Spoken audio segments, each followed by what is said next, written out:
প্রিয় দেশবাসী এবং রেমিটেন্স যোদ্ধা প্রবাসী যারা আমাদের সাথে রয়েছেন সর্বক্ষণ দৈনিক কালের বার্তা এবং চ্যানেল কালের বার্তার পক্ষ থেকে আপনাদের সবাইকে আন্তরিকভাবে স্বাগত জানাচ্ছি। সরকারের খাল খনন কর্মসূচি একটি যুগান্তকারী উদ্যোগ এবং কৃষি কার্ড গরিব কৃষকদের জন্য স্বপ্নের মতো, ফ্যামিলি কার্ড অসচ্ছল ফ্যামিলিদের জন্য আরেকটি স্বপ্ন। নদী খাল খনন করলে যেমন কৃষিকাজের সমৃদ্ধ বাড়বে, জলাবদ্ধতার সাথে সাথে পানি নিষ্কাশনের সুব্যবস্থা হবে এবং এর ফলে আমাদের দেশবাসী ব্যাপকভাবে উপকৃত হবে। গরিব কৃষকরা কৃষি কার্ড পেলে স্বল্প মূল্যে অথবা বিনামূল্যে কৃষি সামগ্রী পাবে, এতে তাদের কৃষিকাজ করার ইচ্ছা বেড়ে যাবে। এই কার্ডের মাধ্যমে উপকৃত হয়ে গরিব কৃষকদের মুখে হাসি ফুটবে। স্বল্প আয়ের একটি ফ্যামিলি যদি ফ্যামিলি কার্ড হাতে পায় তাহলে তাদের সংসার চালাতে অনেক সহজ হবে এবং সমাজের সকল সুবিধাবঞ্চিত মানুষ এতে বিশেষভাবে উপকৃত হবেন এবং ভালো থাকবেন। এই সকল পরিকল্পনার সফলতা আসবে তখনই যখন এই কার্ডের সত্যিকারের প্রয়োজন যাদের রয়েছে এই কার্ডগুলো যখন তাদের হাতে পৌঁছাবে। আমরা বিগত সময় দেখেছি এই কার্ড যারা প্রাপ্য তারা পায়নি, পেয়েছে স্থানীয় দলীয় নেতাদের শুভাকাঙ্ক্ষীরা, বঞ্চিত হয়েছে গরিবরা।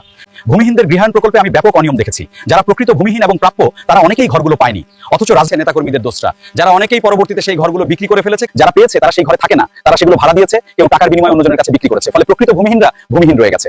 আবার নদী খাল খননের নামে দায়িত্বপ্রাপ্ত স্থানীয়রা নদী খাল খনন না করে মাপযোগের দোহাই দিয়ে পাড়ের আবাদি জমি কেটে মাটি অন্যত্র বিক্রি করছে। তৃণমূল পর্যায় থেকে থানা লেভেল পর্যন্ত যারা এর সাথে জড়িত তারা ফসলি জমি কেটে বিক্রি করছে। তারা বাদ ঠিক না করে বলছে বন্যার পানি এই সাইড ডুবে যাবে, তাই অন্য সাইডের মাটি কাটছে। খননকৃত মাটি দিয়ে বাদ নির্মাণ প্রয়োজন, কিন্তু দায়িত্বপ্রাপ্তরা মাপযোগের দোহাই দিয়ে কৃষকের ফসলি জমি নষ্ট করছে। এই অন্যায় বন্ধ হওয়া জরুরি, কারণ কৃষকের ক্ষতি আমাদের সবার ক্ষতি। নদীর যেদিক দিয়ে এখন পানি প্রবাহিত হচ্ছে যা দৃশ্যমান কিন্তু গভীরতা নেই, চৈত্র মাসে একেবারে শুকিয়ে যাচ্ছে, সেই নদী খনন করে গভীরতা বৃদ্ধি করে নব্যতা ফিরিয়ে আনা প্রয়োজন এবং খননকৃত মাটি দ্বারা দুই আসবে। তারা কোনো পার বাঁধাচ্ছে না, তারা বলছে বন্যায় যখন পানি আসবে তখন এই সাইডের পার মাটি পড়ে আপনি ভরাট হয়ে যাবে। এখানে প্রশ্ন হলো বন্যায় কোথা থেকে মাটি আসবে? হয়তো এরকম করে নদীর কাছার কাটাল, হয়তো ও জানে এরকম খননের নামে নদীর পার কেটে মাটি বিক্রি করার কারণে সেখানে নদী ভাঙবে, সেই মাটি এসে এখানে ভরাট হবে। এটা তো নদীর খননের নিয়ম না। এভাবে নদী খাল খননের নামে মাটির হরিলোড করে নদীর তো কোনো লাভই হচ্ছে না, স্থানীয়রা হারাচ্ছে তাদের জমি, ফলে এলাকাবাসীর ভোগান্তি বেড়ে যাচ্ছে। বিগত সরকারের সময় এই ধরনের ঘটনা ঘটেছে অহরহ। এখনো যদি আগের মতোই হয় তাহলে সব সরকারের প্রতি মানুষ আস্থা হারাবে, কোনো সরকারের মধ্যেই আর কোনো পার্থক্য থাকবে না।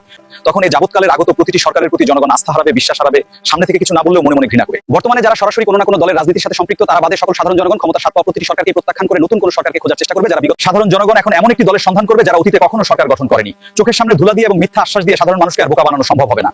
কাজেই বর্তমান সরকারের প্রতি আমার আবেদন, প্রতিটি সেবামূলক কাজে, প্রতিটি উন্নয়নমূলক কাজে তাদেরকেই দায়িত্ব দেওয়া হবে। কোনো প্রকার অনিয়ম দুর্নীতির প্রমাণ পাওয়া মাত্রই অ্যাকশন নিতে হবে। প্রতিটি কাজে টপ লেভেল থেকে এবং সরকারি বেসরকারিভাবে মাসে অন্তত 5 বার মনিটরিং করতে হবে, যাতে করে কোনো প্রকার দুর্নীতি করার সুযোগ না পায় এবং স্বচ্ছতা বজায় থাকে, সবসময় থাকে। মূলক নষ্ট করতে হবে, তাদেরকে আইনের আওতায় এনে কঠিন শাস্তিমূলক ব্যবস্থা গ্রহণ করতে হবে এবং নিজের দলের হলেও চিরতরে বহিষ্কার করতে হবে। কাজেই এসব উন্নয়নমূলক কাজে যাদের দায়িত্ব দেওয়া হবে, দায়িত্বে তিল পরিমাণ 19-20 হলে সাথে সাথে তৃণমূল পর্যায় থেকে থানা লেভেল পর্যন্ত সংশ্লিষ্ট যারা থাকবে তাদেরকে আইনের আওতায় এনে কঠিন শাস্তি, তখনই সঠিকভাবে কাজ হবে, জনগণ উপকৃত হবে। বিগত সময় আগত সরকারের থেকে বর্তমান সরকারের দেশ পরিচালনার পার্থক্য জনগণ বুঝতে পারবে, জনগণের আস্থা ফিরে আসবে, বিশ্বাস ফিরে আসবে। আর কোনো অবস্থাতেই দুর্নীতি, চুরি, অনিয়ম, লুটপাট বা অন্যান্য অসামাজিক কর্মকাণ্ডের প্রমাণ যদি কোনো নেতাকর্মীর পাওয়া যায় তাহলে সাথে সাথে তাকে চিরতরে বহিষ্কার করে সেখানে নতুন পরিশ্রমী ভালো লোককে জায়গা করে দিতে হবে। তাহলেই দল থেকে আস্তে আস্তে দুর্নীতিবাদ চলে যাবে, অনিয়ম চলে যাবে, জনগণ আস্থা ফিরে পাবে। আপনার মূল্যবান মতামত প্রকাশ করবেন। আসুন আমরা দশের সাথে সবাই একযোগে কাজ করি। আমাদের এই ভিডিও যদি আপনার ভালো লেগে থাকে, আমার কথাগুলো যদি আপনাদের যুক্তিসঙ্গত মনে হয় তাহলে লাইক দিবেন এবং শেয়ার করে সকলকে দেখার সুযোগ করে দিবেন।